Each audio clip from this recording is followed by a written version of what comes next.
Hey, I'm Brenda B. Brown, and I'm the creator of the Kitchen Field Guide. And I'm super excited to do this video because my friend Ritter, who's helping me edit and video today, we were going over the Spatchcock chicken recipe that's in the Kitchen Field Guide. And it was so hard to explain. And we did our best, and I think it's pretty self-explanatory, but we were like, let's just do a video. So I said, okay, let's get a chicken. And I will do a chicken for Catherine to use tomorrow for dinner. And so I just hope to inspire you because I know a lot of people don't like to touch chicken anymore. And so a couple of ways to handle that. A, you can either choose not to be afraid of the chicken. You can wear disposable gloves, or you can go to any butcher like at Hy-Vee, Checkers, you know, wherever else people have butchers, and just ask them to spatchcock your chicken and they will know how to handle that. And I'm trying to give you motivation because I think this chicken recipe is so versatile, it's economical, super flexible. You can make it into anything that you want and use it on a lot of different recipes. So anyway, I'll go into that a little bit more, but let's just get started. And I'm gonna show you how to spatchcock a chicken for my friend Ritter. Okay. Here we go. Take off your rings or whatever you got going on. You could even wear an apron, but I don't like to wear aprons. But if you want to protect yourself from the chicken juice. So here we go. All right, so one of the things that I talk about in Kitchen Field Guide is having a good set of kitchen shears. And one of the key things is that they come apart like this, so you can get all the chicken juices, and meat juices and all that, throw them in the dishwasher. The other thing about these is these are so sturdy that the Cutco little representative came by my house and I gave him a penny and he demonstrated cutting a penny with these scissors into little circular things. So I bought them. But you can get solid kitchen shears practically anywhere, but these are heavy duty Cutco chicken shears. Okay, so basically I just went to Aldi and got a whole chicken. This one happens to be organic, all natural, which I think is great. You don't have to do that. Yep, and so I come over here, I put it in into the sink, and I just get out my nifty little shears, and I've already washed my hands, so that's no problem. And then I just, you know, after I'm done working with chicken, I throw everything into the dishwasher. I like to use a cutting board that you can put in the dishwasher. I don't like wooden ones, they freak me out. I like things to go in the dishwasher, and my kitchen shears.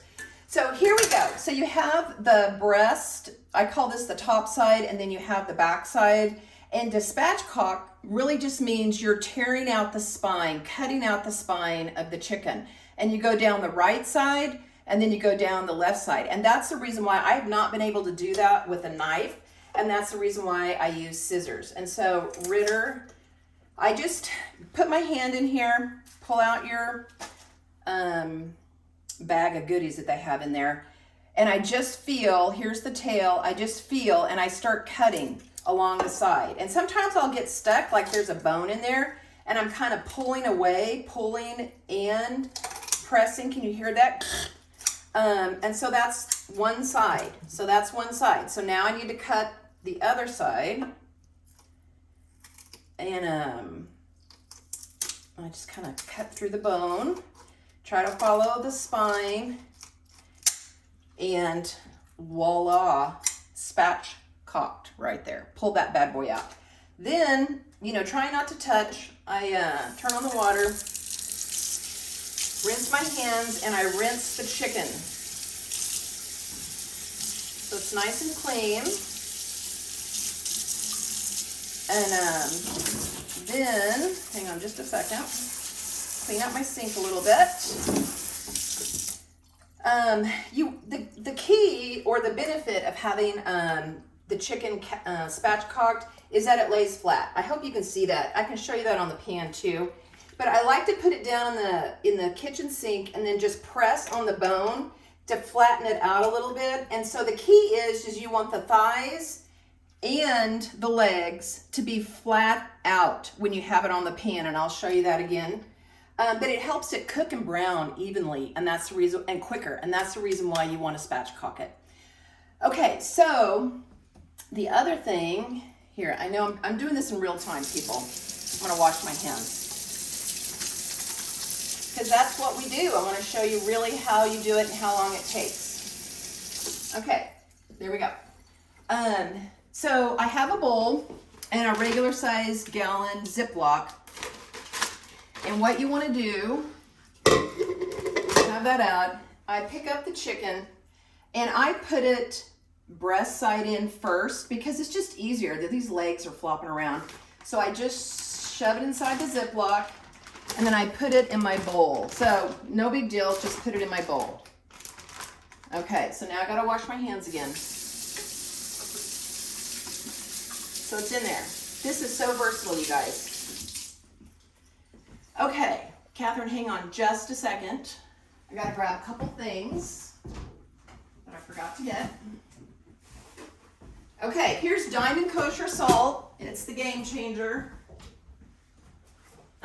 Here's Morton salt.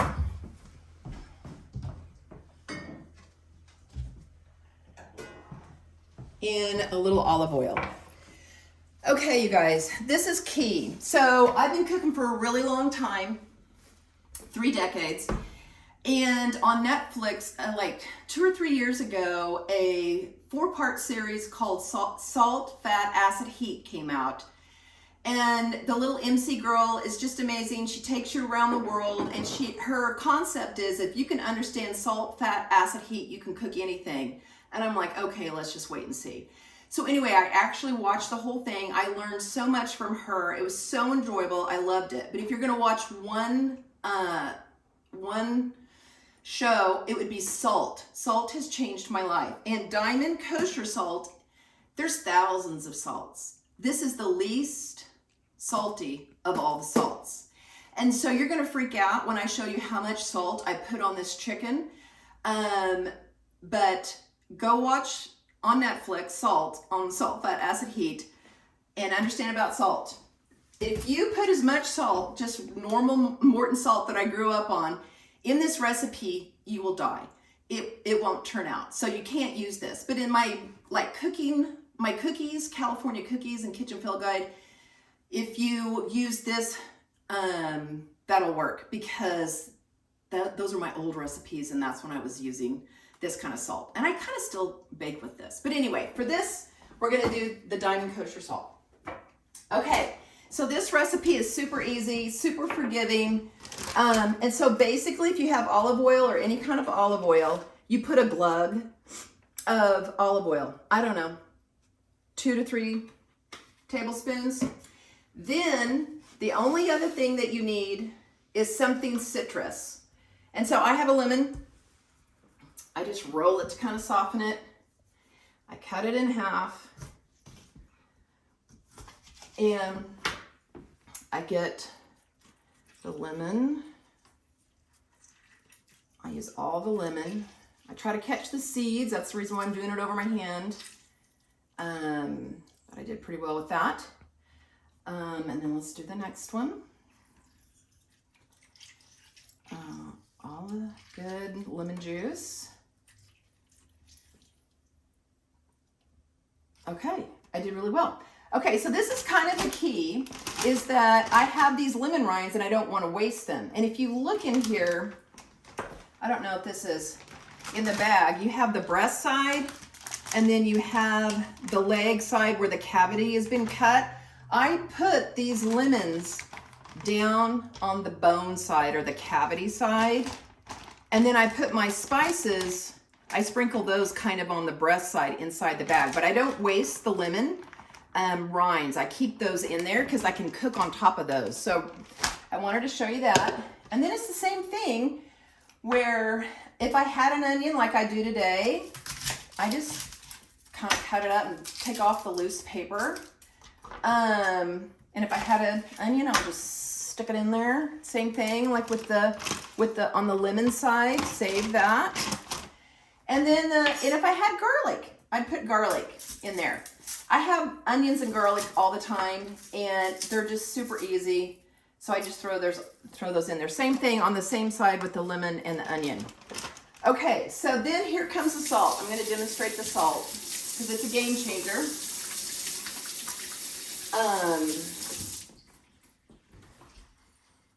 So basically, and it says it in the recipe, all you really need is olive oil, some sort of citrus.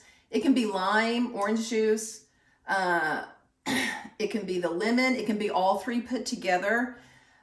Just some sort of citrus, some sort of oil, and then salt. And this is my Diamond Kosher salt. And I like to kind of pop up my bag like this so the breast is exposed. And I grab a handful of salt, 3 of those probably, maybe even 4. And that's how much salt. But if you wanted to, you could add pepper. If you wanted to do something Mexican, you could do lime, garlic, lime juice, garlic, and like cumin. If you wanted to do something Mediterranean, you could do oregano. It's really, it doesn't even matter.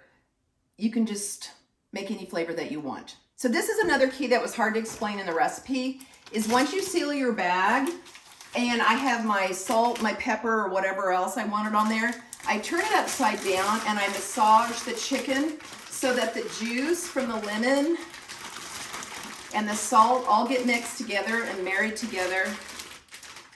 And yeah, spreads out all the spice, whatever I had in there. And then I lay it breast side down in the bowl. So here's my lemon, my onion, my garlic on the bone side. Here's the breast. I lay it breast side down in the bowl because you want it to marinate. You want it to marinate and soak up all of the juice and the oil and the salt. Then this is a key. You can come over to the fridge and pop it in the fridge. Okay, so this is where it's so flexible. So like I can do this the night before, and I think it needs to be in there at least 24 hours to give it enough time to marinate. But honestly, you know, you can leave it in there for 2 days. I've left it in there for 3 days, and then I've pulled it out and it's been totally fine. And so it's just super forgiving, and it always turns out good. As long as you give it like 24 hours, it'll turn out great. And I think just to give you like some tips about like what you could use it for, I have coconut rice and black beans in the kitchen field guide. And you can make a bowl, do rice, black beans, and the chicken. Or you can do the Brenda's Anything soup, where you can pull out leftover rice, beans, and the chicken and make a soup with some broth and add some carrots and celery and things like that. You can make a Mexican bowl, do rice, beans, chicken, and salsa. You could do a Mediterranean bowl, rice, black beans, chicken, and just buy some tzatziki and some olives and feta and put it on top. You can make it Asian, rice, black beans, chicken, and then buy kimchi at the store and throw that on top. So I'm just saying, you have to learn how to do the chicken, because the chicken is economical, it can feed a crowd, and it's super, super versatile. And it helps you find success in the kitchen, and that's what I'm trying to do, is to get you to want to be in the kitchen and start making food at home and bringing people in. Okay, so it's overnight. I'm getting my chicken out, and I come over here, and I'm going to turn my oven on to bake at 425. And so for my oven, 425 is about what I want to do. Some ovens, they need to be 450. It needs to be a really high heat to brown it, okay? And so I just have a cookie sheet, and the one thing I've learned the hard way is you better double up on your foil, because this chicken at a high heat will bake onto your pan, be super hard to clean up and discouraging, or ruin your pan. I almost threw mine out because it was so bad and black. All right, so I got my pan here. Protecting my pan. I know that's probably loud, but whatever. Okay, this is another key. So this has been in the refrigerator for 24 hours. And I pull it out, and it's like, how am I going to get this chicken onto this pan? So basically, you have your onion, your garlic, because that's what I had, lemon, and you want all of that to be lay down first on your pan, and you want to lay your chicken on top of it because it'll continue to give your chicken flavor as it cooks. So I open up my bag and I kind of pour it out. Can you see this? You kind of pour it out like this. I did it so Catherine could see it. And then all those goodies are underneath there. But the key is, you guys, you want your chicken legs out. You don't want them tucked under because you want to brown them. So you want to flip those thighs and legs out. That's the whole point of spatchcocking it. And then just tuck all your lemon and your other little goodies or herbs underneath there and flat. That's the key. And then you just shove it in the oven. And I would say check it at an hour. And you want it to be super golden brown. But if the breast is getting too dark and you feel like it still needs a little bit more time, then just put a little, ooh, hang on, my hands are dirty. Let me do this just for a second. Hang on. Okay, you would tint it with some foil if after an hour when you checked it and you felt like this was getting too black or brown. You could just tuck a little foil up on the breast to protect it and continue to cook it, okay?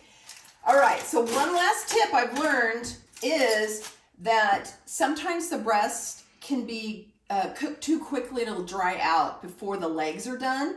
And so I think it was on Salt, Fat, Acid, Heat, on the heat part, where they suggested putting into the oven your pan legs first, not breast first. So like here's your little legs pointing this direction. Put those in first and they'll cook quicker and it'll protect your breast. So legs go in first. So I put it in and the oven's already been preheated to 425 or 450. Check it at an hour. It might take another 15 minutes or 30 minutes. And then if it's too dark, you might need to tint the breast just to protect it.